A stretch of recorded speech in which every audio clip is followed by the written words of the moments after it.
This is a story about a retired hunter, Yoon I-jun, who opened a tavern in Seoul and pretends he's just pouring drinks. In reality, he's the legendary Mad Dog of Seoul, a monster in human form who smashes demons with his bare hands, cleans up the city from lone shark hunters, and accidentally becomes a dad to a half-elf girl who escaped from a hellish laboratory. Meanwhile, marshals investigate serial killers, orc cults, and demonic experiments, and anyone who touches his bar or his people gets knocked out with a single punch. A red light flashes against a darkening sky. A warning echoes through the quiet city streets, spreading through every alley and over every rooftop. The message is clear. A dungeon break has occurred. But while the world panics, one man is completely absorbed in his work. He finishes the final stroke with a quiet clatter. A satisfied smile spreads across his face. His project, a brand new hunter pub, is finally complete, because a dungeon break is the perfect time for a grand opening. But still, something feels off. He wonders why the streets of Seoul are completely empty. He slowly removes his headphones, and the sudden wall of sound nearly stops his heart. He jokingly asks if a dungeon just exploded. Guess those noise-canceling headphones were worth the money. But his offhand comment is confirmed by the horde of zombies below. He scans the area, trying to make sense of the situation, and a cold, determined look takes over his face. He wonders aloud where the so-called hunters are. Grabbing a crowbar, he decides they're too soft anyway. With a sharp crack of his knuckles, he gets ready. It seems he'll have to clean this mess up himself. After all, if he just leaves them alone, they might mess up his brand new pub. He brings his weapon down with brutal force and stands ready for more amidst the chaos. Another creature lunges at him from the darkness, but he dodges and counters without missing a beat. His grip tightens on the blood-stained crowbar. He's completely surrounded by the undead horde. He taunts them, saying troublemakers aren't welcome. He sees this as a good omen for his business, and invites them all to try their luck. Standing atop a mountain of his foes, he's ready for more. 1 year passes in the blink of an eye, and his hunter pub, tavern, is finally open for business. Inside, a new customer seems incredibly upset. B-rank Marshal Cha Min-jung, whose greatest enemy is apparently Monday. She loudly complains about her soul-crushing job. Drowning her frustrations in a massive mug of ale, she admits that if it weren't for the money, she'd be long gone. Her companion, B-rank hunter Kim Hwan, offers an alternative, but she flatly refuses, calling the hunter profession far too ruthless. She argues that marshals only exist because hunters fail to do their jobs. He wearily explains that there are simply too many gates to handle. Unmoved, she tells him to just work harder for her sake. He scoffs, calling her a brute who can take down ogres with her bare hands, and she dares him to find out just how hard a brute can hit. A fresh drink is placed on the wooden bar, served by the tavern master, Yoon I-jun, who promptly tells his customers to take their lover's quarrel elsewhere. Their synchronized denial only seems to prove his point. He clutches his chest in mock despair, a true martyr to his single life. Kim Hwan wearily tells his companion to just ignore the master's teasing. But the owner's smug grin shows he's already won this round.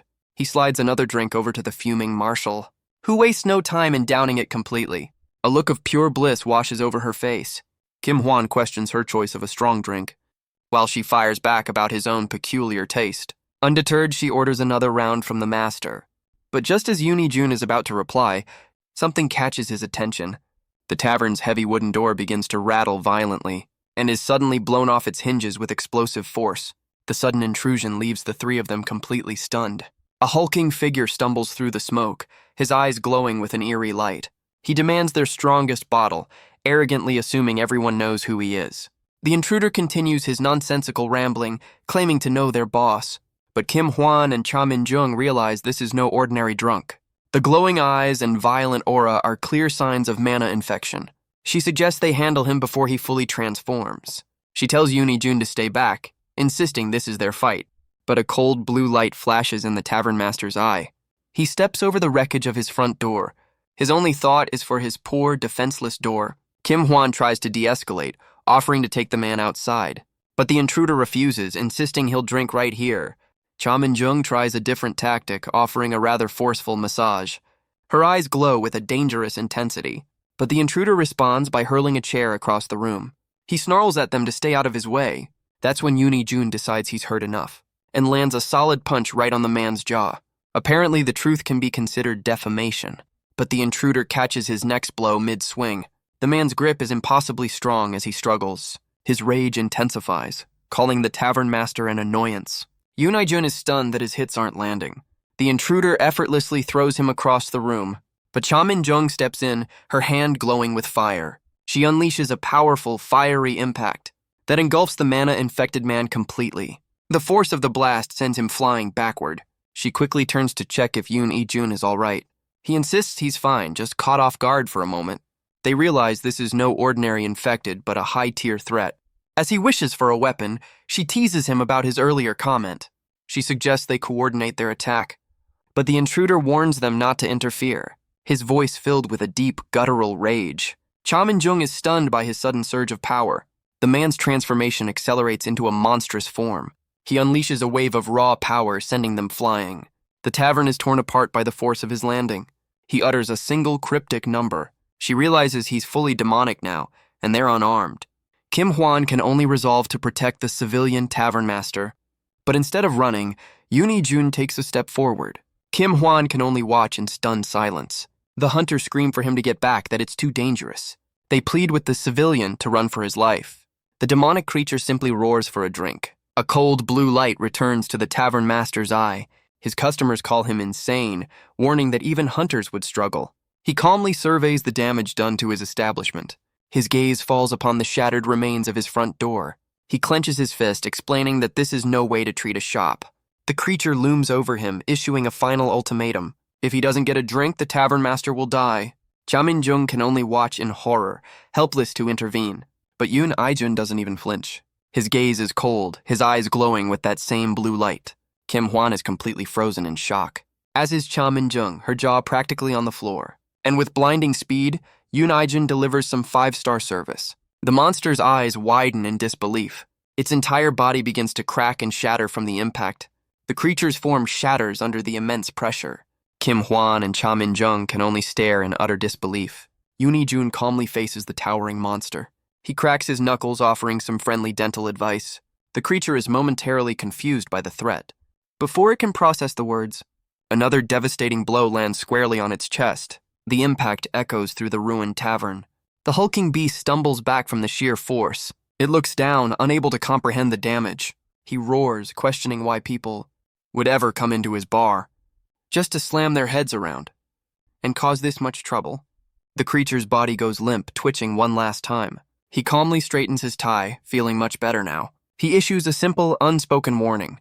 Anyone who messes with his bar is in for a very bad time. Cha Min-jung can only stare, her mind completely blank. Kim Hwan is just as speechless, his composure shattered.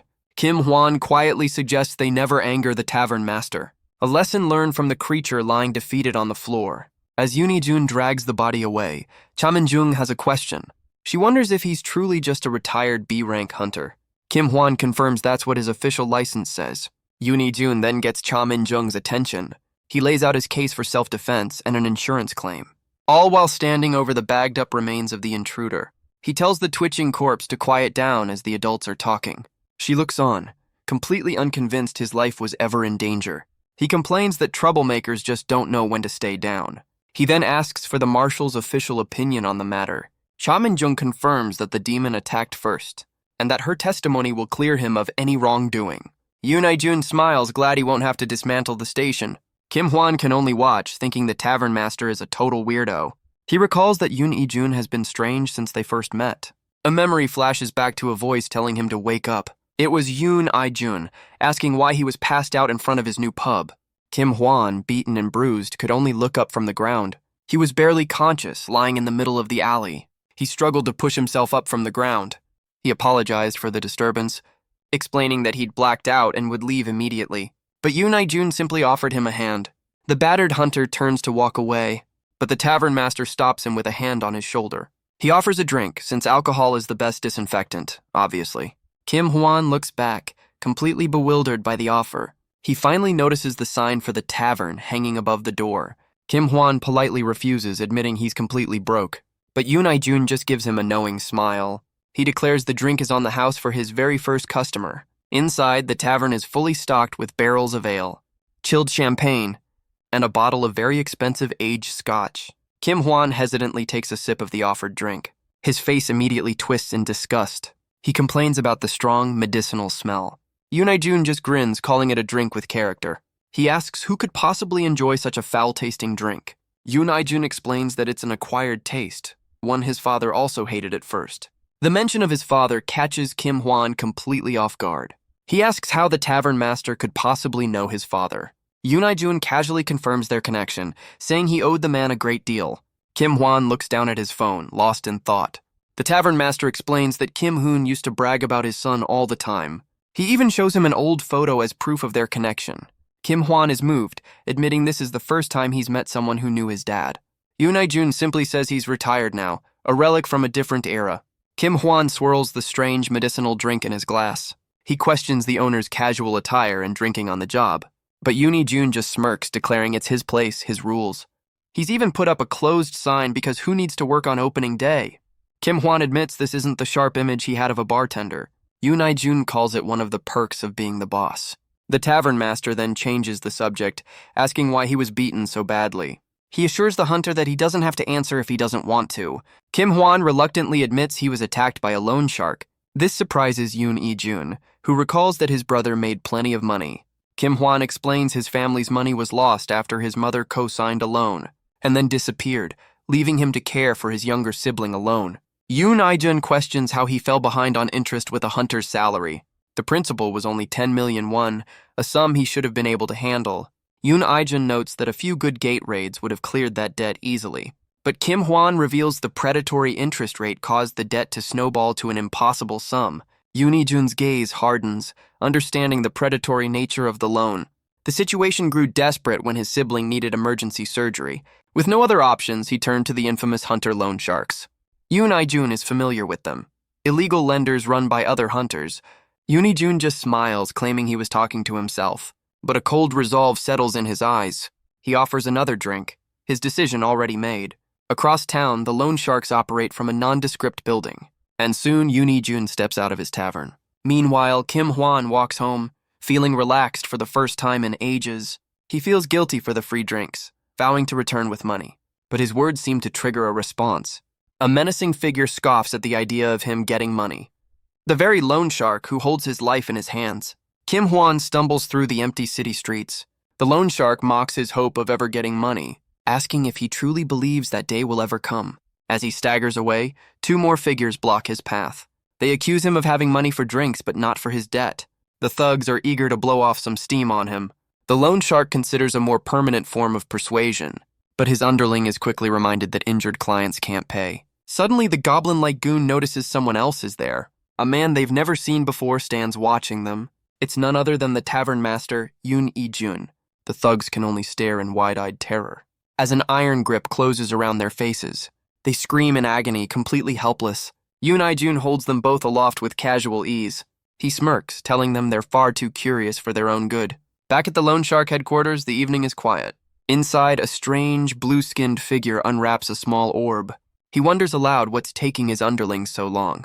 The head of the operation, Baek Won-min, decides to give them a call, but a voice on the line tells him not to bother calling, as the delivery has just been made with explosive force. His men panic, wondering which rival crew is raiding them.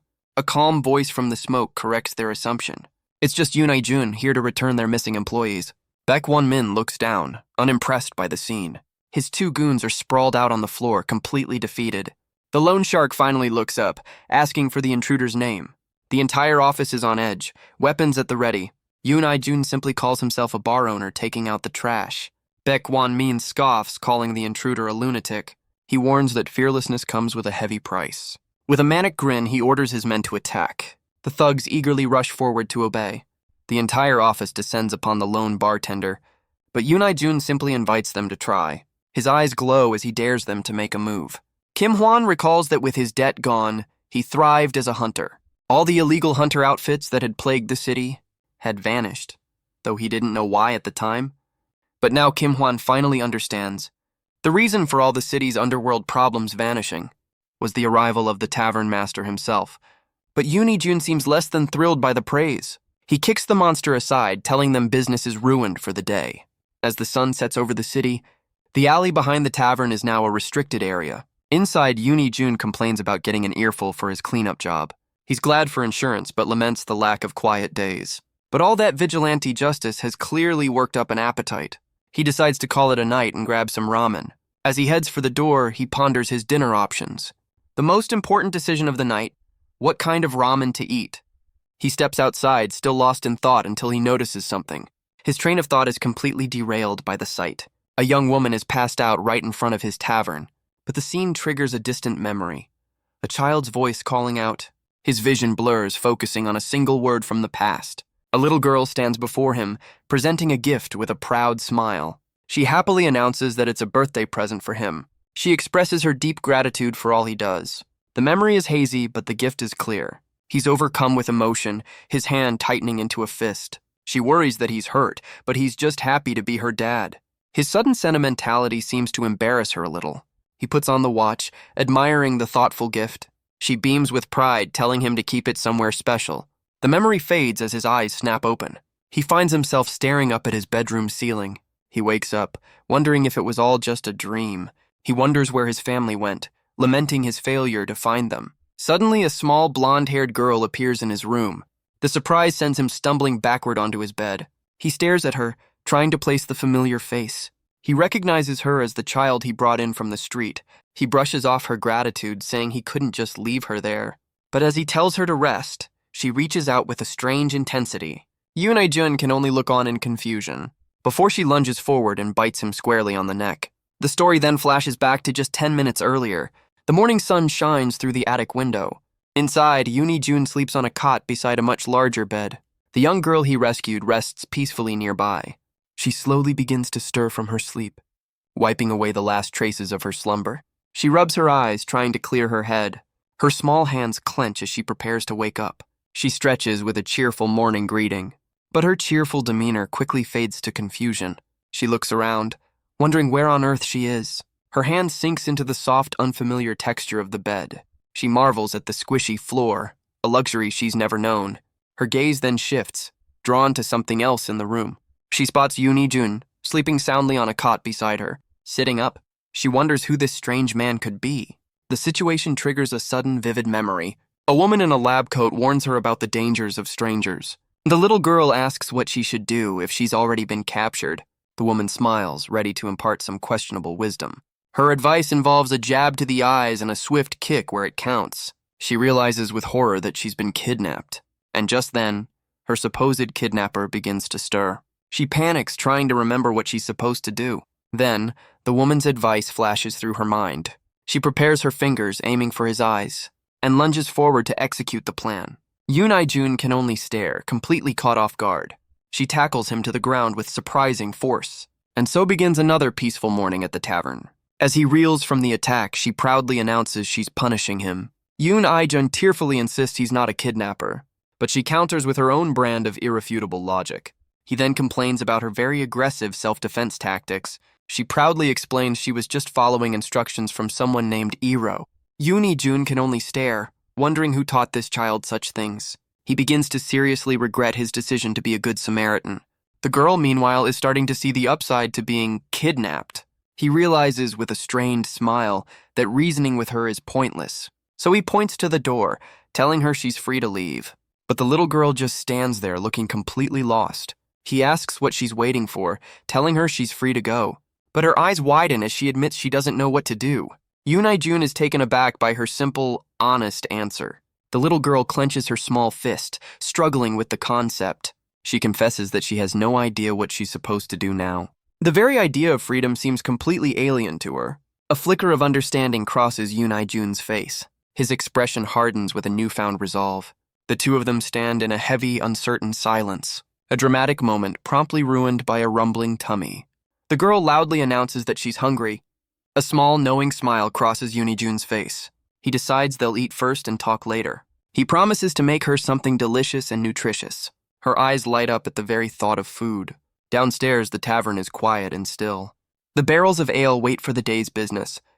And soon, he presents his nutritious meal, a strawberry roll cake. She doesn't hesitate for a single second, stuffing her face with pure, unadulterated joy. Her eyes go wide with pure, unadulterated shock. The first bite sends her into a state of absolute bliss. She declares that this is the most amazing thing she's ever tasted. A pink-haired woman watches on, impressed by the girl's appetite. She explains the irrefutable logic of having a separate stomach just for snacks. An orc priest named Kim Deok-bae arrives, agreeing that growing kids need to eat. But Yoon Jun's expression turns serious as he changes the subject. The woman confirms there are no missing elf child reports anywhere. He runs a hand through his hair, worried about what to do next. Kim Deok-bae explains that facilities are often cruel to non-human children. The pink-haired woman explains the girl is a half-elf, unwelcome by either race. Yoon Jun, annoyed, demands to know what they expect him to do. She suggests they keep searching while he watches the child for a while. He reacts with disbelief, questioning why he's being tasked with this. The pink-haired woman then accuses him of planning to abandon the girl. Kim Deok-bae agrees, finding the idea of sending her to a facility too harsh. Yoon Jun, exasperated, argues that caring for a child is not an easy task. Meanwhile, the little girl happily offers Yoon Jun some of the delicious cake. He looks down, a hint of surprise and embarrassment on his face. His expression shows he's flustered by her innocent generosity. He reluctantly turns, deciding to see what's so special about this cake. His friends, however, see right through his tough guy act. They decide to enjoy a drink while he's busy with his new ward. The pink-haired woman savors her beverage with a blissful smile, and Kim Deok-bae seems just as pleased with his own choice. He pours himself another bowl of traditional rice wine. His companion questions his unusual drink selection for a tavern. He explains his preference, casually calling her Nuna. A single word causes a dangerous twitch in her eye. She furiously reminds him never to call her that again. She reminds him that at 26, she's a year his senior. She complains that everything about him gets on her nerves. He can only offer a weary, unapologetic shrug. Their bickering echoes as the scene shifts outside the tavern. Later, a small bowl of food is carefully placed on the ground. The little girl sits patiently, offering the meal. She happily tells the recipient to eat up. Her audience is a small, stray cat who seems very grateful. The cat eagerly digs in as she watches over it. She asks if the cat is all alone, impressed by its independence. Yoon Jun watches on as the girl seems to have a full conversation with the cat. He's stunned, admitting the stray is usually terrified of everyone but him. But then, the girl's attention is suddenly drawn elsewhere. She wanders off down the alley, leaving him to follow. At the end of the street, she stops, noticing something has opened. Under the bright, clear sky, a shimmering blue gate has materialized in the middle of the road. The pink-haired woman and a man with a stitched face arrive on the scene. He wearily explains they're overworked and should be grateful it's an easy gate. But she's furious, realizing this just means more overtime for her. He laments that overtime would be a blessing. As a gate rampage ruins everyone's day off, the three of them stare down the shimmering blue portal. Behind them, an entire task force stands ready for the fight. The soldiers lock and load, their faces grim. Their commander Lee Yun-young barks out the warning. The first weapon flies out from the other side, followed by a horde of skull-faced goblins. But a wall of fire rushes forward to greet them. The first wave is incinerated before they can even take a step. The commander, Lee Yun-young, unleashes her fiery magic. She taunts the creatures, clearly unimpressed by their hygiene. Her task force responds instantly, ready to open fire. The soldiers unleash a hail of bullets upon the goblin horde. The initial wave is cut down with brutal efficiency, but more creatures pour out from the gate, undeterred. The stitched-faced man questions a goblin's wandering gaze. He warns that in the middle of combat, a flash of golden light is the last thing they'll see, if they dare to take their eyes off of him. The stitched-faced man issues a simple, deadly promise. A single goblin meets its end in a flash, and with one swift motion, the rest are cut to pieces. Meanwhile, the pink-haired woman prepares a spell of her own. A snap of her fingers unleashes a torrent of flames. She scoffs at the arrogance of such weak creatures. Her partner questions her dramatic flair, which she admits she stole from a comic. He calls her a geek, but she's quick to fire back. She then proposes a friendly competition to settle the score. He accepts, already tasting his victory in the free drinks. She flashes a confident smirk, ready to claim her prize. Back at the tavern, a mug slams down with a heavy thud. She shouts in disbelief, realizing she's just lost by a single point. Her expression sours as she points an accusing finger. She can only cry in defeat as her partner gloats over his victory. He happily declares he'll enjoy his hard-earned free drink. Yoon Jun watches the friendly banter with a small smile, but then a thought suddenly crosses his mind. It's been over an hour since his friends left to handle the gate. The little girl, however, is completely absorbed in a cute video. He dismisses the thought, figuring it's just a coincidence. After all, dungeon breaks are just a part of daily life. Just then, the tavern door handle begins to turn. A new customer steps inside with a quiet clank. Yoon Jun begins to offer a standard welcome, but his face falls when he sees who it is. The newcomer has apparently made quite a mess of himself. The stitched-faced man erupts, demanding to know what happened. The pink-haired woman can only stare, calling him chairman. Her partner looks on, completely bewildered by the title. The stitched-faced man can only question the title. The newcomer removes his sunglasses with a confident grin. He greets them both, noting their old-school connection. Kim Hwan breaks into a cold sweat, recognizing the man's authority. S-rank hunter Baek Chil-gu, chairman of the Hunter Association. He asks them to leave, as he has business with the tavern master. Yoon I-jun's gaze remains cold and unreadable. The stitched-faced man quickly agrees, grabbing his partner to leave. She protests, but he tells her to read the room for once. With a reluctant sigh, she finally gives in. The stitched-faced man politely thanks the chairman for his offer. His partner celebrates the free drinks, but he reminds her she still lost their bet. Yoon I-jun then tells the little girl to head upstairs as well. She looks up at the imposing chairman with wide, curious eyes. Baek Chil-gu looks down at the small, blonde-haired child. She offers him a bright, innocent smile, and the powerful S-rank hunter returns it with surprising warmth. She then scurries up the stairs with her tablet held high. The chairman watches her go, remarking on her boundless energy. Back at the bar, a glass is slammed down with a heavy thud. He pours a drink, ordering his usual with a knowing look. The chairman smiles, pleased that his old friend remembers. But Yoon I-jun reveals a much deeper connection, calling him Big Brother. The story then shifts, explaining how only 1% of humanity awakened to incredible, world-altering abilities. Their power was enough to fight back the monsters and form new systems for survival. These individuals were called hunters, and they formed powerful guilds. But with too many gates to handle, some were left to fester, causing dungeon breaks. This crisis forced the profession to split into two distinct types. The first were the regular hunters, who focused on conquering gates. And then there were the marshals, who worked for the nation. The one who established the laws to protect society and brought order to the chaos is the legendary S-rank hunter, Baek Chil-gu. And this very man, the guardian of the nation, is the one who calls our unassuming tavern master Yoon I-jun, his big brother. Yoon I-jun asks if the chairman knew he was here. The chairman confirms it because of course he did. He takes a sip, praising the drink with a wide grin. The chairman reveals that Yoon I-jun wasn't exactly subtle in his past, earning him the fearsome nickname Seoul's Mad Dog, a title Yoon I-jun clearly despises despite its accuracy. The chairman admits that his vigilante justice was a huge help. But Yoon I-jun changes the subject, asking how long it's been. It's been 20 years since he left to find someone named Seo Ah. He then asks if the chairman's senses ever returned. Baek Chil-gu confirms he still can't smell or taste a thing. So naturally, Yoon I-jun questions serving him the good stuff. But the chairman just laughs, saying he can still appreciate the quality. He wonders why a man who loved wine would make such a contract. But the chairman has no regrets, having traded 2 senses for even greater power. He then changes the subject, asking if Yoon I-jun ever found Seo Ah.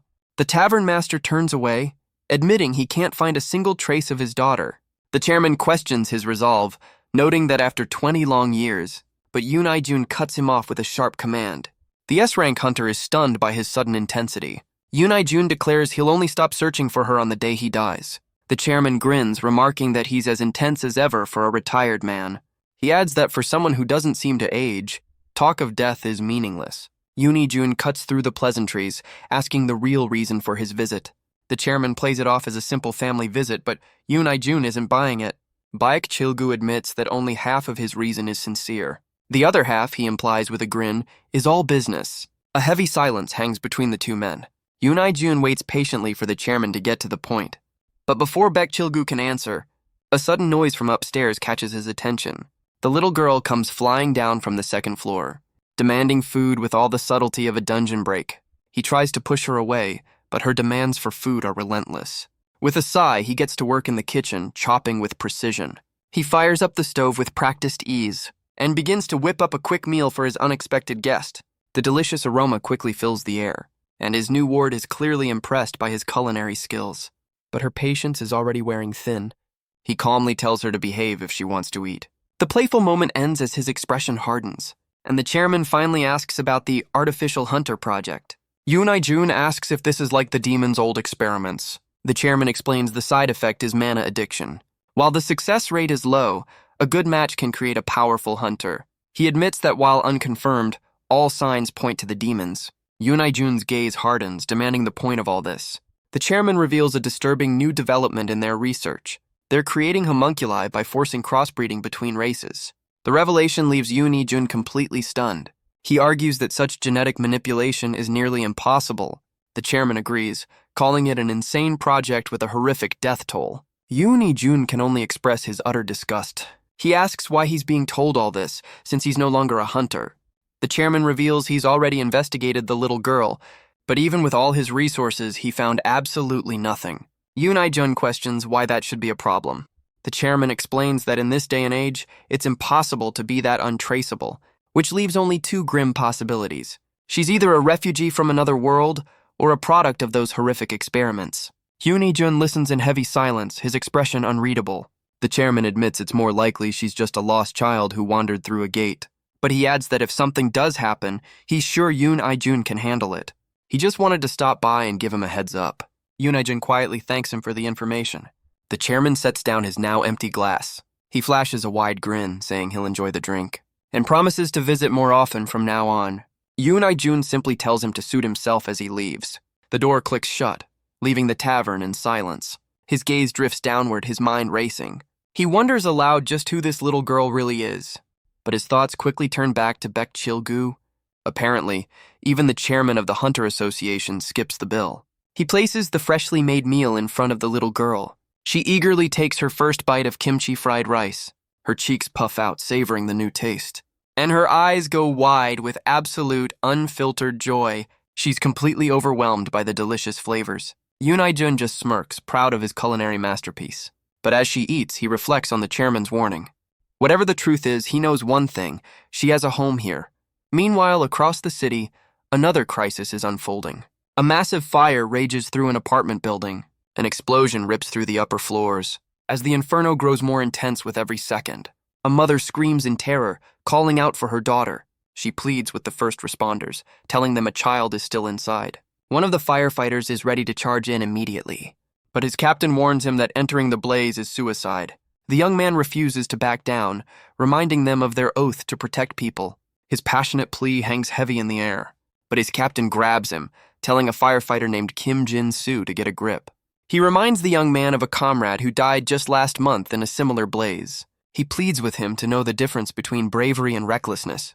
The harsh words seem to snap Kim Jin-soo back to reality. He can only stare, helpless, at the wall of fire before him.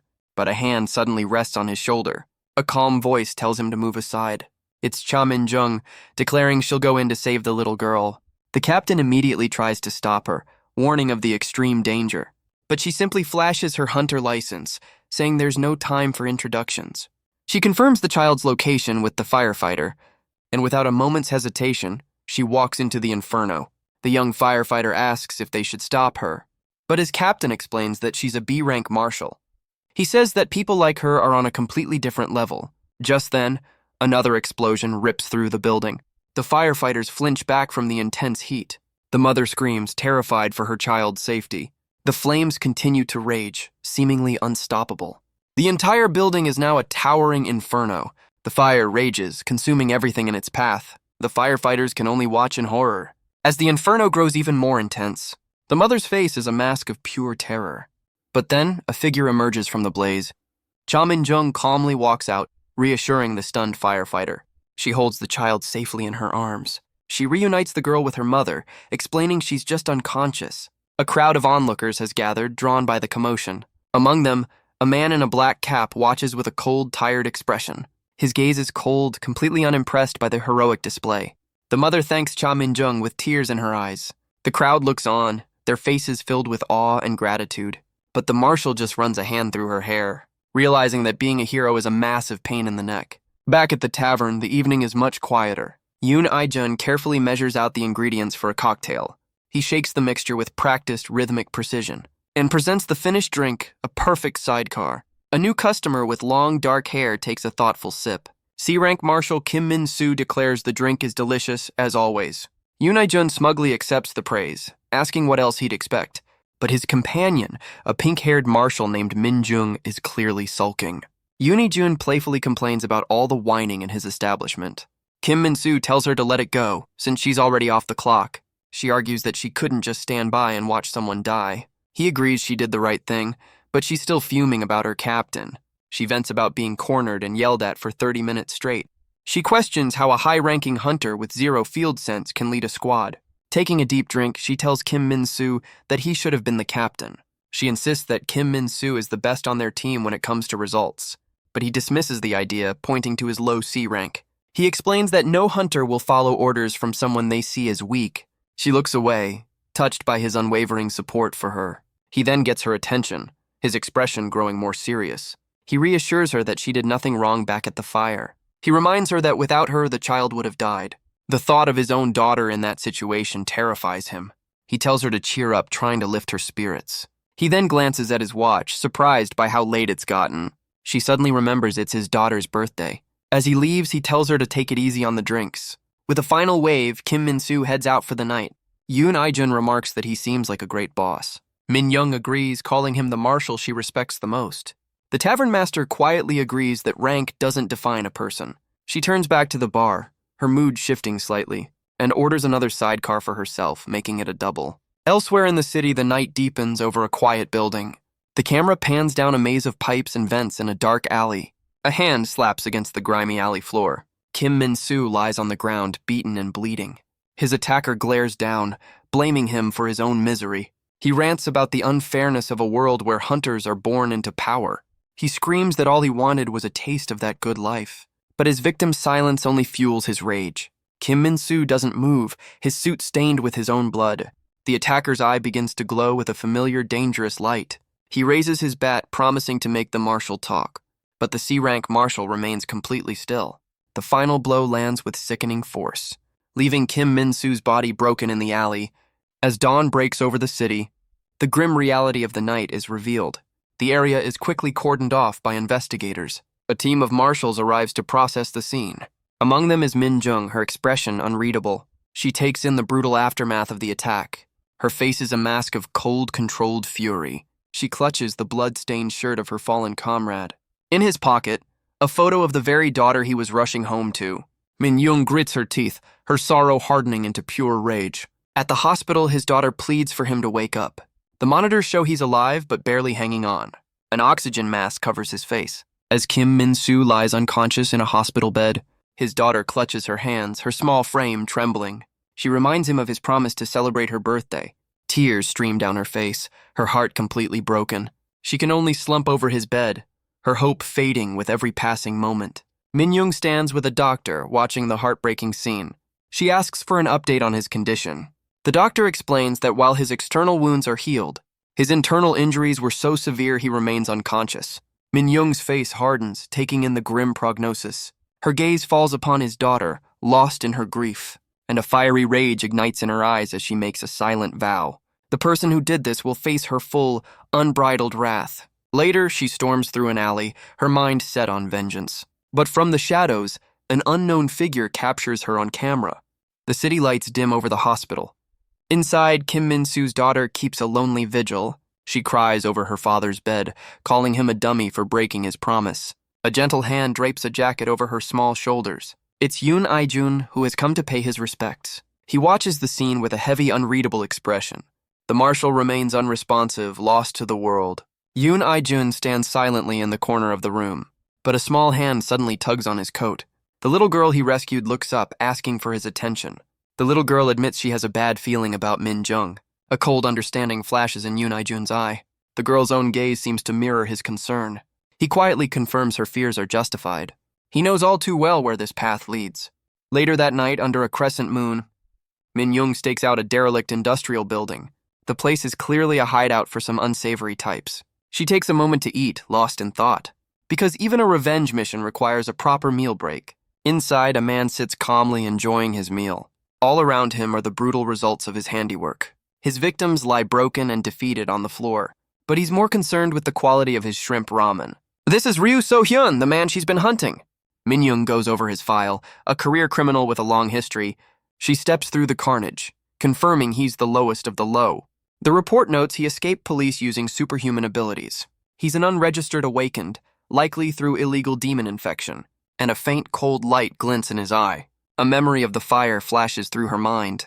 Ryu So-hyun recognizes her, mocking her for even speaking.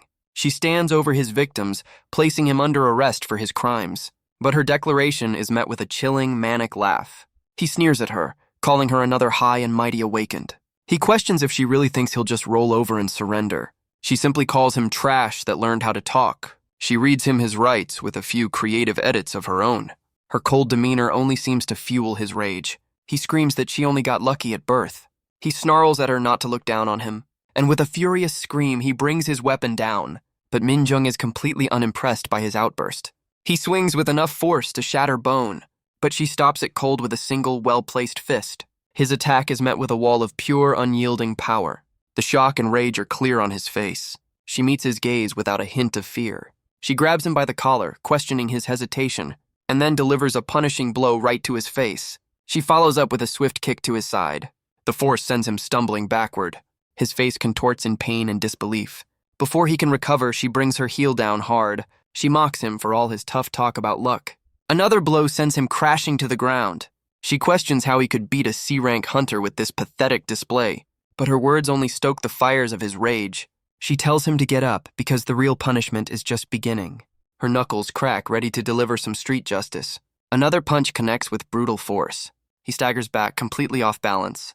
But a manic grin spreads across his face. He lunges forward with a furious scream, but she finds his attack laughably slow, weak, and sloppy as she catches his fist. She twists his arm, landing a counter of her own. She questions how such a weakling could be a threat, and drives her fist deep into his gut. He reels back from the blow, his eyes glowing with rage. She flips through the air as he's sent crashing to the ground. The force of his landing shatters the concrete around her, but she lands without a scratch, her gaze fixed on her target. She stands over his defeated form, surrounded by the wreckage. She asks what he's waiting for, her voice dripping with contempt. Cracking her knuckles, she tells him this is far from over, but his eyes now glow with a strange, swirling pattern.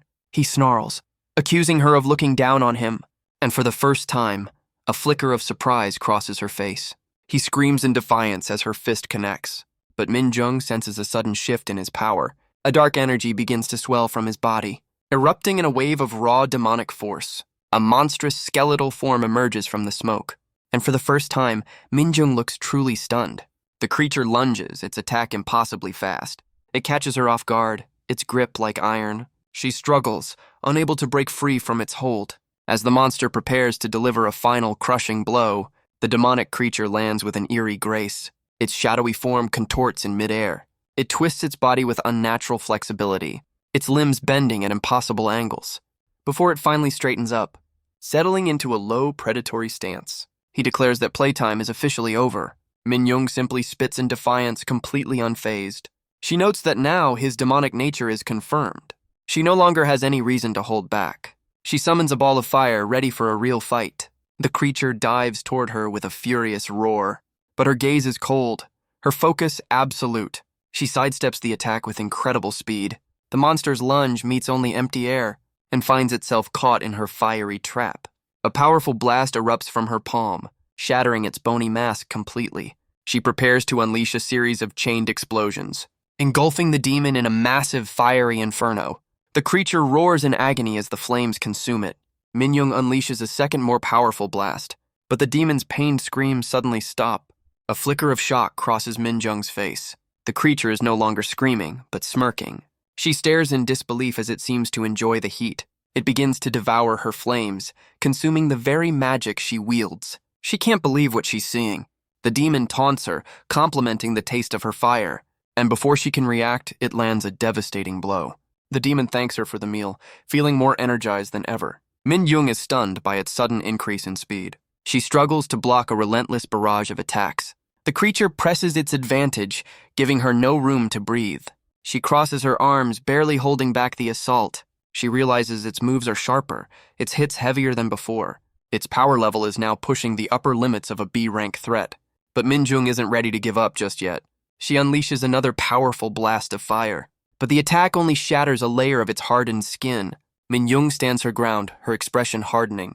The demon practically breathes fire, savoring her power. It taunts her, daring her to try hitting it even harder. It seems to want her to use her flames again, just one more time.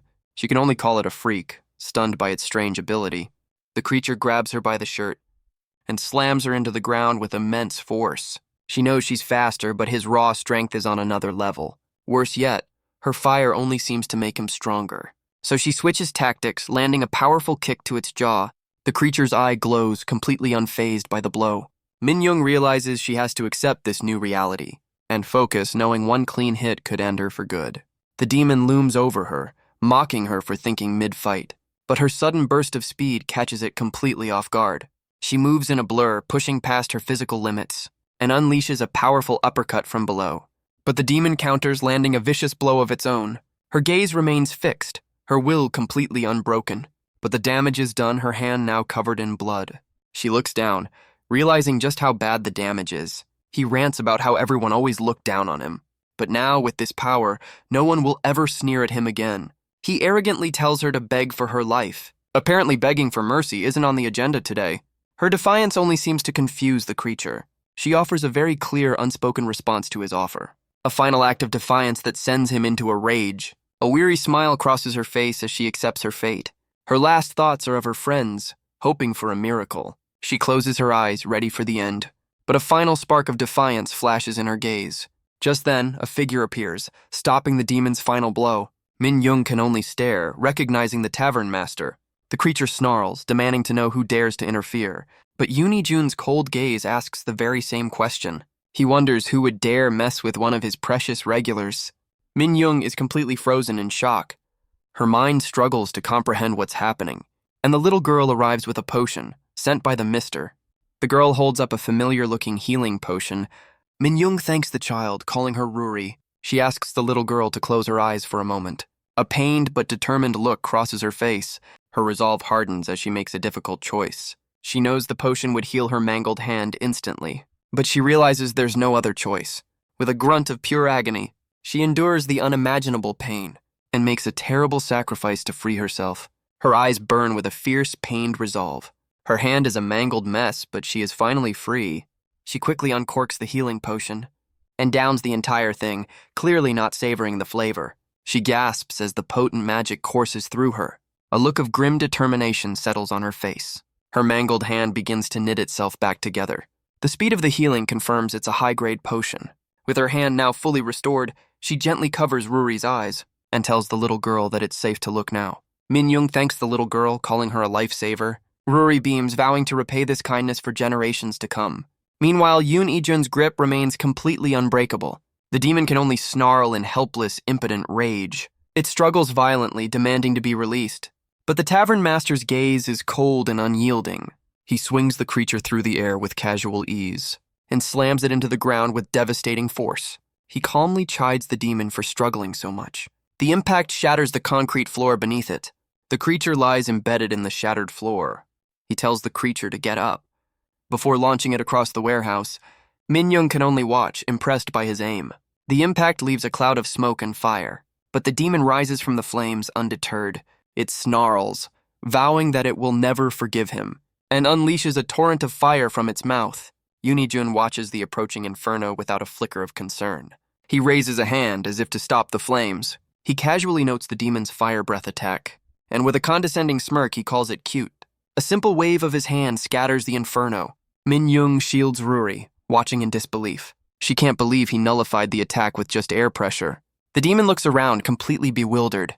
It frantically searches for its vanished opponent, but Yoonijun is already behind him, demanding his attention. He brings his heel down with bone-shattering force and scolds the creature like a child who's misbehaved. The creature can only snarl, questioning how this is even possible. Its glowing red eye burns with pure, unadulterated rage. But Yoonijun just lectures it on the importance of manners. He realizes that words are completely wasted on this one. The demon's hateful glare remains fixed on him. Yoonijun calmly explains that it has made two critical mistakes. He then delivers a swift kick because apparently listening is also a problem. He decides it's a hopeless case that will have to learn the hard way. The creature struggles to its feet, still defiant. Yoonijun prepares to explain the first of its many failures. His first mistake was messing with one of his regulars. The demon reels back, stunned by the sudden lecture. His second was getting in the way of a father on his daughter's birthday. The creature suddenly has a moment of clarity, realizing it might be in the wrong. His third mistake was making that little girl cry, and his fourth was putting the tavern master in a very bad mood. He unleashes a furious barrage of blows, sending the demon flying. Min-young wisely covers Ruri's eyes, as this is clearly not a kid-friendly beatdown.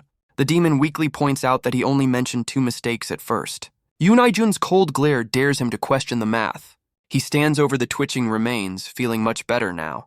Min-young can only stare at the one-sided beatdown of a B-rank demon.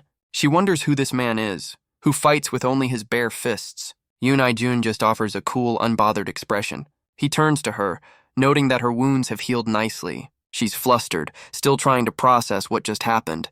He simply tells her not to worry, calling it a freebie for regulars. After all, he's just your friendly neighborhood tavern master. He tells her to pay him back with future business as he leaves with Ruri. Min-young is left alone in the wreckage, completely speechless. The warehouse stands silent under the night sky. The moon watches over the sleeping city as the scene shifts to a quiet hospital. Inside, Kim Min-soo's daughter keeps her lonely vigil. Her father's hand lies still and unresponsive. But then, a single finger begins to twitch. His eyes slowly begin to flutter open. And for the first time in days, he sees the world again. He weakly raises his hand, trying to make sense of it all. The IV drip confirms he's alive, but far from well. His daughter sleeps soundly by his side, exhausted from her vigil. He gently strokes her hair, a silent promise fulfilled. She stirs in her sleep, a small, contented smile on her face. Her eyes slowly begin to flutter open, and she looks up to see her father, finally awake. He apologizes for making her worry for so long. Her eyes go wide with shock and disbelief. Tears of pure relief begin to stream down her face. She cries out his name and throws herself into his arms. And for a moment, all is right in the world again. The scene shifts to a memory as a heavy metal door slides open. A woman in a lab coat leads a much younger Ruri down a sterile corridor. The little girl struggles to keep up, panting from exhaustion, but her companion urges her onward, telling her to hang on. The woman swipes a keycard, desperate to open the next door. She tells Ruri to go on ahead without her. The little girl runs for the exit as the woman turns to face their pursuer. A look of grim resolve settles on her face as a hulking red-skinned demon blocks her path. It snarls, ready to tear apart anything in its way. The woman Iroh holds back the shadowy beast, telling Ruri to run. Her expression is a mask of grim determination. She pulls out a small, familiar object and gives the little girl one final, critical instruction. Her hand crackles with energy as she warns of the consequences, telling Ruri to run far away and finally live free. The memory fades as Ruri wakes up, calling out Iroh's name. Back in the lab, a heavy door is smashed from its frame. Iroh uses her power to trigger the emergency lockdown, sealing the door and buying Ruri the time she needs to escape. Ruri looks back in horror, asking if Iroh is coming too. But Iroh holds her ground, telling the child she's smart enough to understand. She offers one last sad smile, urging her to run. The little girl can only watch as the door seals her protector away. She's left completely alone in the cold, sterile hallway. Tears stream down her face as the reality sets in. Her small hands press against the door, refusing to leave. She collapses against the metal, reminding Iroh of their promise to escape together. Her cries echo through the empty corridor, her heart completely broken. The memory fades, leaving only the quiet of the night sky. And so another peaceful morning dawns over the tavern. Inside, Yoon Jun dreams of being too full to eat, a dream that's shattered by a pillow to the face. He wakes to find Ruri giggling at his expense. His expression says it all. This kid is a menace. But she just offers a bright and cheerful good morning. The morning routine now includes a pillow fight and a lecture. She proudly introduces herself as Lee Ruri, age 12, and casually mentions she was born as a secret lab experiment, all while brushing her teeth with what looks like chocolate toothpaste. The two of them continue their morning routine in perfect sync. After a quick rinse, they get ready for the day.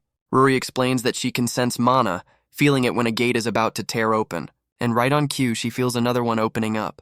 Her senses are immediately confirmed by a buzzing phone, displaying an official warning about a gate surge in the district. She calls out to Yoon Jun, whose gaze remains fixed and unreadable. She then makes a casual prediction about who will be visiting them today. But of course, her primary concern is earning her keep by demanding food. Elsewhere, the stitched face man thinks about his benefactor, Yoon Jun, the mysterious man known only as the tavern master. He's a bit strange, but a good person who never crosses the line. Sometimes he's like a hero from a story, dealing with problems alone. Ruri proudly remembers helping him save Minjung with her potion. She notes that he grumbles, but always does what she asks. She finally finds the perfect word to describe him, a total pushover. But her musings are cut short by the arrival of breakfast. Yoon Jun simply tells her to eat quietly. She beams, thanking him for the delicious meal. And with a single steaming spoonful, her theory is confirmed. He's all bark and no bite. She declares that he's the best cook she's ever met, and wonders why he's too lazy to put food on the menu. In the blink of an eye, the bowl is completely empty. She pats her full stomach, thanking him for the meal. He tells her to clean up, and she happily runs off to do her part. Her part, of course, is just leaving the dishes in the sink. As the day wears on, the tavern prepares for business, and soon the usual crowd begins to gather at the bar. The stitched-faced man and his pink-haired partner are already there, while Ruri watches on, taking in the scene with wide, curious eyes. Ruri excitedly demands one of the big kid drinks for herself, but Yoon Jun shuts her down, telling her to come back in 10 years. Her relentless begging eventually wears down his resolve. His friends chime in, warning him not to spoil the kid, and for a moment he seems to consider their point, but Ruri's pouty glare is far more convincing. With a sigh, he decides one little drink couldn't hurt. He begins to prepare a special concoction for his youngest customer, the legendary Shirley Temple, a drink made for kids at grown-up parties. He explains its origin, a mocktail created for a child star who couldn't have the real thing. He suggests the original Shirley Temple probably begged for a drink just like her. Ruri holds her very first cocktail, her heart pounding with anticipation. She takes a hesitant, curious sip, and her entire world is changed in an instant. She declares it's the most delicious thing she's ever tasted. He tries to tell her to make it herself, but she's already planning to ask him again. His friends just laugh, knowing he's too much of a pushover to refuse. Ruri showers him with praise, calling him the best. But then, her expression turns serious as she asks him to keep her secrets. She's terrified that if the truth gets out, she'll be abandoned all over again. She asks him to promise to keep her secret safe. Elsewhere, the scene shifts to a local gym, a place where strength is forged and tested. A young man prepares for a personal challenge. His friend hypes him up, ready for the big lift. He grips the bar, his muscles screaming in protest. His face twists with pure, unadulterated effort. He struggles to raise the impossibly heavy barbell, and with a final triumphant roar, he does it. He celebrates his new personal record with his friend. He's overcome with emotion, having finally hit his goal. A full year of hard work has finally paid off, but their celebration is cut short by a quiet request. The young man quickly offers to clear the weights, but the pink-haired woman says there's no need, as this is just right for her. The two friends can only stare, trying to warn her of the heavy load. She calmly steps up to the bar, ignoring their concern. Her gaze hardens with a quiet intensity, and she lifts the weight without a hint of struggle, leaving the two gym bros completely speechless. She continues her set, leaving the two men completely baffled. They can only watch, losing count as she easily passes 10 reps, but her mind isn't on the workout at all. She's completely consumed by thoughts of the tavern master. She recalls his impossible speed, far beyond any retired B rank, and the priceless healing potion he gave her without a second thought. She hates being in debt, and now she owes him her very life. The frustration boils over as she wonders who he really is. Meanwhile, the gym bros have a new mystery to solve as she finishes an insane number of reps. But her train of thought is suddenly interrupted by a buzzing phone. She answers a call, her expression shifting to one of concern. The scene shifts to another part of the city, a district known as Orktown in Yongsan-gu, where a news report warns of a new cult spreading across Korea. A man with a scarred face arrives at their supposed gathering site, but the scene he finds is far from a peaceful prayer meeting.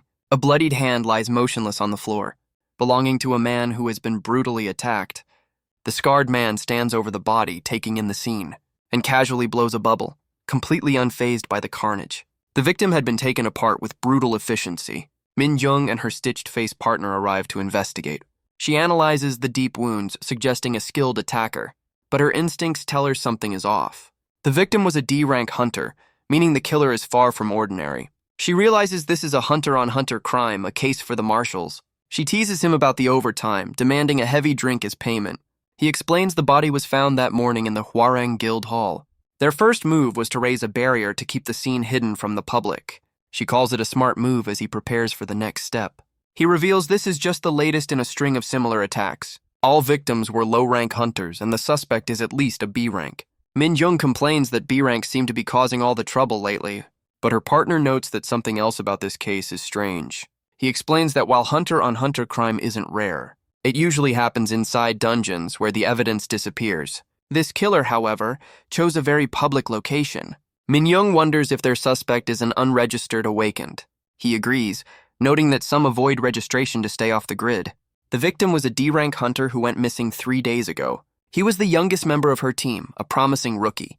Her partner admits he wants to hunt the killer down himself, But a conveniently timed dungeon raid means he has to pass the case to her. She pats his shoulder, reminding him this is a marshal's job anyway. He puts his trust in her completely, and she accepts the case with a determined smirk. As the hours tick by, the investigation begins in earnest. She carefully analyzes the digital crime scene photos. With all the data logged, it's time to hit the streets. But Orktown is hostile territory, so she'll need some backup. Her eyes widen as a thought strikes her. She knows the perfect person for the job. And so she heads back to the tavern to ask Yoon Jun to join her investigation. His answer is a simple, resounding no. He tells her he's not interested and to go home. He wonders why he'd ever agree to such a pain. So much for being a pushover. But despite his protests, they arrive in Orktown, where they're immediately met with a hostile welcome. But the orcs' aggression fades when they recognize the tavern master. Yoon Jun tries to keep things simple, asking for any information they have. But the orcs recognize him as the legendary Mad Dog of Soul. They plead ignorance, terrified of the man who never forgets a grudge. His patience wears thin, his glare promising trouble for wasting his time. And with that, the two orcs make a very hasty, very comical retreat. Min Young questions the Mad Dog nickname, which he reluctantly confirms. He asks to go home, but she flatly refuses, dragging him along. Their investigation leads them to a local convenience store. They continue through the streets, observing the daily life of Orktown, until a drunk goblin stumbles into their path, offering a drink. Min Young continues her questioning, taking notes on the locals. But the residents of Orktown are less than forthcoming with information. The investigation drags on through the winding, unfamiliar streets. After hours of walking, her patience is wearing dangerously thin. She complains about the wasted time while Yoon Jun has apparently been shopping. But then she spots a familiar face down a side alley. It's Kim Deok Bae, the orc priest from the tavern. He seems to be consoling a very distressed-looking goblin. Their hands come together in a moment of quiet prayer. A somber ritual taking place in the middle of the bustling town. Min Jung and Yoon Jun approach the familiar orc priest. Kim Deok Bae seems lost in thought, until he senses their presence behind him. They call out, getting his attention. He confirms that there is indeed a problem, and that their arrival is perfectly timed for it. Min Young looks on, surprised by the coincidence. He leads them toward a nearby construction site. His fist clenches, a sign of the trouble ahead, where a strange, cloaked group has gathered in the shadows. A cloaked orc begins a sermon about their people's history. He speaks of a time when they were a proud and mighty race, living in a land of plenty where no one ever went hungry. They answered to only one being, the great Lord of Death. But one day they were dragged through a dimensional rift. The new world they faced was cramped and foul. This small town was a pale shadow of their former home. But they accepted their new reality, knowing they were uninvited guests. He claims they were the first to reach out for harmony, but in return, humans treated them with nothing but scorn. The crowd roars, their anger fueled by his words. Kim Deok Bae summarizes the situation for his friends. He explains that a new cult called Orcus is attacking hunters. Their beliefs are rooted in the orcs' warlike culture, where battle is honorable. The real problem is that it's become a rallying point for angry, disenfranchised orcs. He admits that despite new laws, discrimination is still a painful reality. Yoon Jun dryly notes that humans can't even stop fighting each other. Min Young then asks how a traditionalist like him ended up becoming a priest. He explains that to live peacefully, orcs must understand human culture. And becoming the world's first orc priest is his way of building that bridge. Kim Deok Bae praises the tavern master's sharp understanding. Min Young wonders why they can't just talk things out over a drink. But Kim Deok Bae knows that some problems can't be solved so easily. Yoon Jun's gaze hardens, cutting through the idle chatter. He decides it's time to find the idiot responsible for attacking hunters. The construction site looms over them, a monument to their conflict. Below, the cloaked figures of the Orcus cult have gathered. Their leader stokes the flames of their resentment, and the crowd responds with a unified, furious roar. He screams of their struggles, working 3 times as hard for half the pay. He asks if they will simply sit and take this injustice. The crowd roars in agreement, their fists raised in solidarity. From the shadows, our heroes watch the rally unfold. Yoon Jun notes their lack of subtlety and the difficulty of identifying anyone. Min Young can only sigh, calling this entire investigation a massive pain. She decides the direct approach is best, planning to walk right through them. Her companions can only watch as she prepares to stir the pot. She steps into the crowd, politely asking for a moment of their time. Announcing they are marshals, she flashes her official identification. She explains they're investigating a nearby incident and will need their full cooperation. The crowd murmurs, wondering why marshals are in their territory. One orc in a red bandana looks particularly nervous. He slowly begins to back away from the crowd, but Yoon Ai-jun calmly points out that someone is making a run for it. The guilty-looking orc immediately bolts from the scene. Min Young shouts, trying to stop him in his tracks, but he's already disappearing down a narrow alleyway. Her frustration grows as the crowd blocks her path. She tries to push her way through the sea of cloaked figures, but the uncooperative cultists slow her pursuit to a crawl. But while she struggles, Yoon Ai-jun and Kim Dae-ok part the crowd with ease. The chase is on as the suspect flees down the alley. But Kim Dae-ok suddenly stops, his eyes wide with recognition. A scarred, gray-skinned orc blocks their path with an imposing presence. The priest utters a name, recognizing the man as Park Chun-bae, and the scarred orc returns the greeting with a cold, hard stare. As the two old acquaintances face off, the real suspect gets further away. Min-young grabs the priest's shoulder, trying to snap him out of it. She furiously reminds him that their only lead is escaping. But Kim Dae-ok seems completely frozen, lost in the moment. Her sharp command snaps the priest back to reality. As their suspect disappears into the maze of rooftops, the cloaked orc flees through the winding streets. He panics, realizing he should have quit while he was ahead. But Yoon Ai-jun is already hot on his trail. The suspect ducks into a narrow side alley. He peeks around the corner, thinking he's finally safe. He's confident that no marshal can catch him in his own territory. But Yoon Ai-jun appears, casually asking if they lost their guy.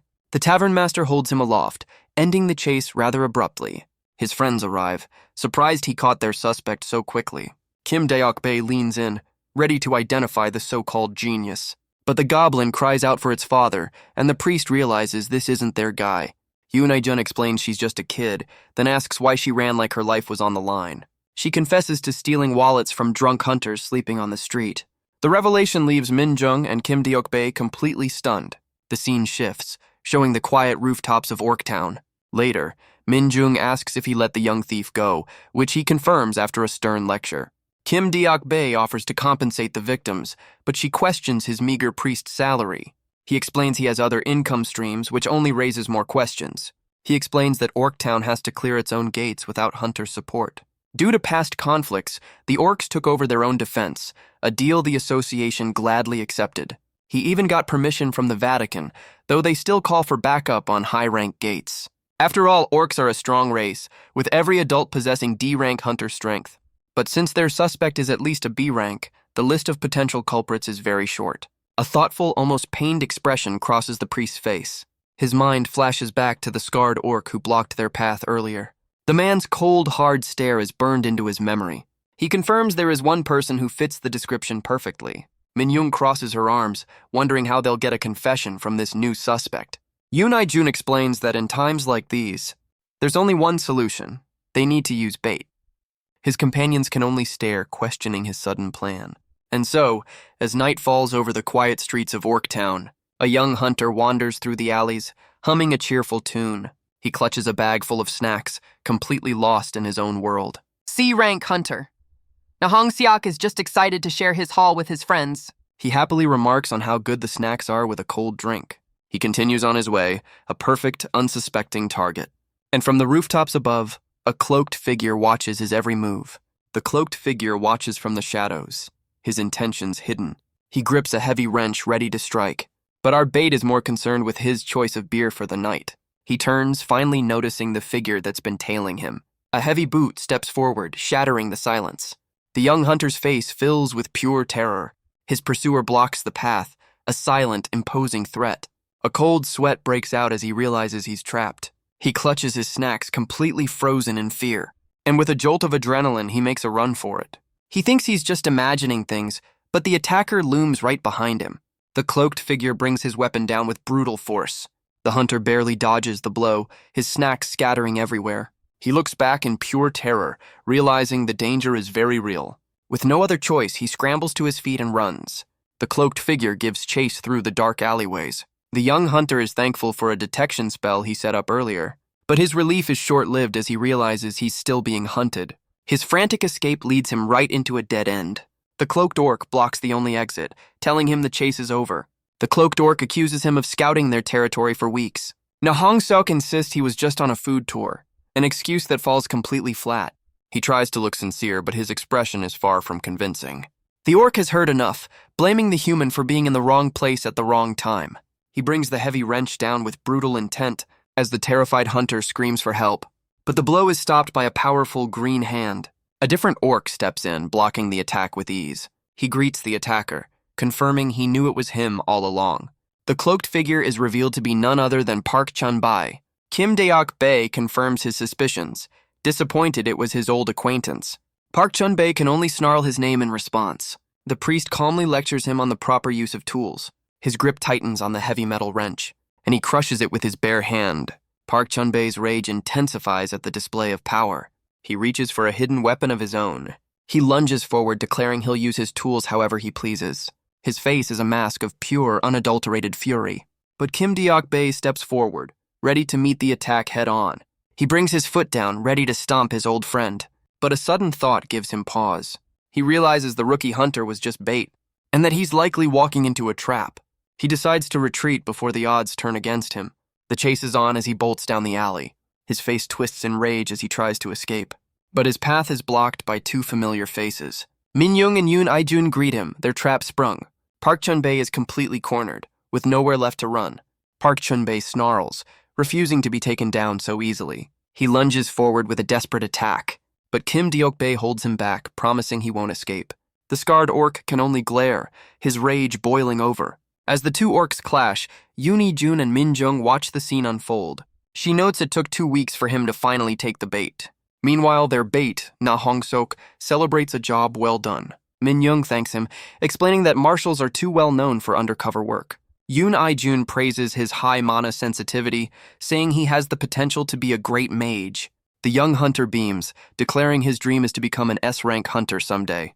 Min Young asks about his time in Orktown. He excitedly explains that while it was scary at first, the food tour was an absolute blast. A review that seems to have won over his audience. But he checks his watch, realizing he has to leave for a raid. He confirms with Yoon Ai-jun that their deal is complete. The young hunter celebrates his reward, a month of free drinks. With a final wave, he heads off for the night. Min Jung remarks on his youth, but Yoon Ai-jun reveals a surprising truth. Apparently, their C-rank bait is actually 26 years old. Min Jung is stunned, realizing their bait is the same age as the orc priest. She wonders if babyface is his hunter trait, desperate for his skincare routine. But Yoon Ai-jun's focus is elsewhere, knowing the final act is about to begin. All that's left is to capture the culprit who's now cornered down the alley. Park Chun-bae's fist crackles with raw, untamed power. He lunges at Kim Deok-bae with a furious roar, but the priest meets his gaze, completely unflinching. Their fists connect in a brutal clash of strength. The impact echoes through the narrow alleyway. Kim Deok-bae holds his ground, his expression hardening with resolve. Park Chun-bae's face is a mask of pure, unyielding rage. Their fists meet in a brutal, bone-jarring clash. The force of the impact sends them both stumbling backward. The two orcs stand locked in a tense standoff in the narrow alley. Kim Deok-bae asks if his old friend is truly the serial killer they've been hunting. Park Chun-bae confirms it, but clarifies that he only targets humans. The priest questions his motives, but the answer is apparently obvious. He rants about the injustice of their world, claiming orcs are superior in every way. He believes they are the rightful rulers of this world. A classic villain monologue. Kim Deok-bae realizes this is all a prelude to war, a fact Park Chun-bae doesn't deny. Park Chun-bae furiously rejects this idea, calling it defeatist talk. Kim Deok-bae tries to reason with him, but is immediately cut off. His old friend reminds him of his lineage as the 17th chieftain. He calls him a disgrace for abandoning his warrior's blood for a human faith. But the priest calmly explains that in a world of humans, coexistence is the only path. Park Chun-bae calls it nonsense, a betrayal of their very identity. Kim Deok-bae sadly calls him brother, his hope for a peaceful resolution fading. But the scarred orc's gaze is cold, his mind already made up. The priest realizes that their friendship can't bridge this divide. With a snarl, Park Chun-bae decides he's heard enough talk. He sheds his cloak, his eyes glowing with a menacing light. Kim Deok-bae's gaze hardens, his own power flaring to life. Park Chun-bae declares that words are now meaningless between them. He says there's only one way left for them to communicate. The priest clenches his fist, understanding what must be done. As warriors, they will accept this path. The two former friends leap apart, preparing for their battle. Kim Deok-bae reveals a massive tattoo of his own, and formally challenges his brother to an honorable duel. A sacred orc tradition for when diplomacy fails and it's time to punch out your differences. For orcs, the victor's word becomes the absolute truth, and for any warrior who refuses to accept the outcome, the only path left is to fight until their very last breath. The battle begins as Park Chun-bae lunges forward with a furious blow. Kim Deok-bae takes the hit, his expression hardening. The two trade powerful blows in the narrow, grimy alley. Park Chun-bae presses his attack, his rage fueling every strike. Nearby, the rookie's snacks lie forgotten on the ground, the true casualties of this conflict. He follows up with a powerful kick, aimed right at the priest's head. The blow connects with brutal, resounding force. But Kim Deok-bae holds his ground, his expression unyielding. Park Chun-bae leaps into the air, declaring this a dead end. The priest dodges the powerful blow, rolling away from the impact. His opponent lands with surprising agility, and the two continue their high-speed exchange of blows. The priest is knocked to the ground, his opponent looming over him. Park Chun-bae mocks him for scurrying away. He screams his old friend's name, asking if running is all he knows. The two clash again amidst the steel beams of the construction site. He questions if the priest's warrior blood has thinned from following human faith. But Kim Deok-bae's expression hardens with resolve. Park Chun-bae's face twists with rage and betrayal. He screams about the vow they made as children, a promise to fight for their people, sealed over juice boxes. He demands to know if his brother has forgotten that oath. But Kim Deok-bae catches the blow, his face a mask of sorrow. He asks if his old friend truly believes it was all a lie. With a tighter grip, he gives a simple, firm answer. No. The priest's resolve seems to crackle with energy. He declares that his devotion to his people has never wavered for a single moment. But Park Chun-bae calls his words nonsense, grabbing him. He questions if his brother's actions are truly for their people. With a roar, he lifts the priest into the air and slams him down for bowing to the humans. The impact echoes through the empty alleyway. Kim Deok-bae is left kneeling in the dust. His old friend accuses him of forgetting what it means to be a warrior. But as the priest rises, a dark aura begins to form. He quietly questions the meaning of that word and turns to face him, his eyes now glowing with power. He asks if throwing lives away in a pointless fight is truly warrior-like. His own power continues to build. As he lands a devastating blow of his own, the impact sends a shockwave through the alley. Park Chun-bae is sent reeling from the sheer force. He insists his actions are for their people, but the priest isn't listening. Kim Deok-bae reminds him that he was the one who said words were pointless. In a duel, the winner's word is law, so he should stop talking and start fighting. His words only fuel Park Chun-bae's unbridled rage, and the brutal clash between the two brothers continues. Min Young asks if they should really just stand by and watch, but Yoon Jun explains that for orcs, this duel is a sacred ritual. She compares it to a children's card game, which is surprisingly accurate. He then points out a key detail. Kim Deok-bae has no scars. Despite raiding A-rank gates, his lack of wounds proves his immense strength. He assures her that among orcs, their friend is an absolute top-tier fighter, a fact that leaves Min Jung completely stunned. Meanwhile, Park Chun-bae rages, knowing he's grown stronger for his people. He questions why he can't win, why victory eludes him. He refuses to believe he's weaker than a traitor who serves human gods. He screams in denial, refusing to accept this outcome. But a strange voice whispers in his mind. It tells him that his god, Orcus, has already abandoned him. It urges him to stop clinging to a false deity, and to take its hand to claim overwhelming power. Then, he can rip apart the traitor blocking his path, again and again until nothing is left. Park Chun-bae lets out a furious roar, his eyes glowing. Kim Deok-bae can only watch in stunned silence. He realizes his old friend is about to make a terrible choice. A monstrous form lands a devastating blow on the priest. The impact echoes through the construction site, sending Kim Deok-bae flying through the air and crashing hard against the far wall. Park Chun-bae roars, his body now twisted into a demonic form.